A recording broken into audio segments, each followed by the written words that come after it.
Bonjour bande de... Et pourquoi tu fais pas de vidéo là? Ta gueule! Ferme ta gueule!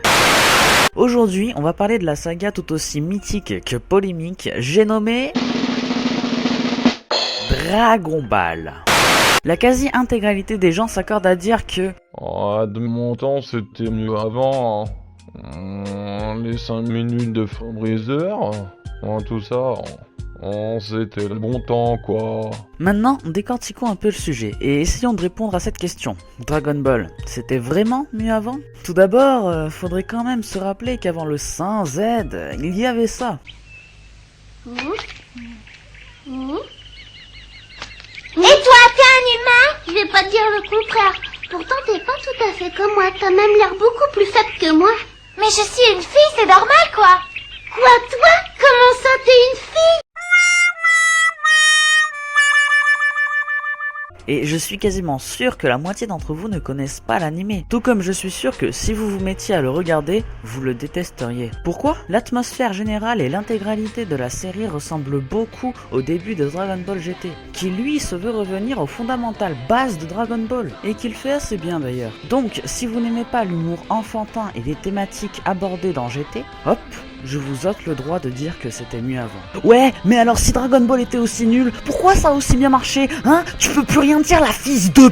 Selon moi, il y a deux raisons. La première étant qu'à cette époque-là, personne n'avait les bases de Dragon Ball Z qui a été surmédiatisé de tous les côtés. Donc, étant enfant, vous avez regardé Dragon Ball Z sans connaître l'existence de son prédécesseur. Et quand vous ressortez celui-ci du placard, vous ne l'aimez pas parce que trop différent. Deuxièmement, les premiers à lire Dragon Ball avaient accroché à l'univers de celui-ci et pas à celui de Dragon Ball Z. Donc, n'avaient pas de comparatif. Puis, ces mêmes personnes qui étaient fans de Dragon Ball ont grandi et ont gagné en maturité, ce qui leur a permis de kiffer Monsieur Z, voire même de le préférer. Ainsi, tout le monde était tranquille, à se mater en boucle les combats épiques de DBZ, alors qu'ils n'aimaient même pas les bases de celui-ci. Mais cela sans compter GT qui a eu la très mauvaise idée de rappeler ces fameuses bases à ses fans, et qui s'est donc fait lyncher de tous les côtés. Ce qui est très dommage parce que finalement il y avait quand même de bêtes idées dans cette suite. Super Saiyan 4, Retour des gorilles géants, Super C17, et j'en passe. Bon, même si j'avoue que tout n'est pas parfait.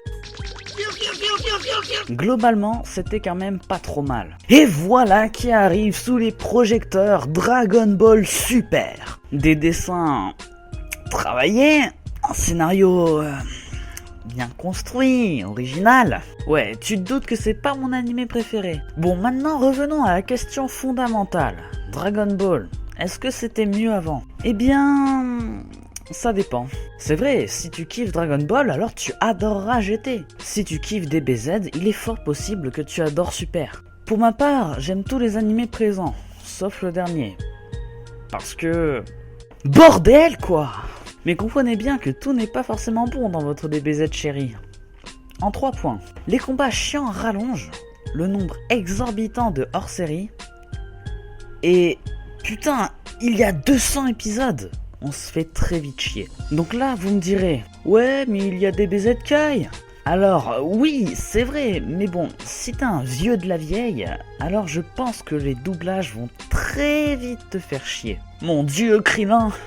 Qu'est-ce qu'ils t'ont fait? D'ailleurs, ça a beau être une bonne alternative, ça ne reflète pas ce qu'était Dragon Ball Z. Le vrai, le dur. Dragon Ball Z Kai reste neuf. Il n'a pas encore passé les années. Donc à la question, c'était mieux avant, je réponds oui.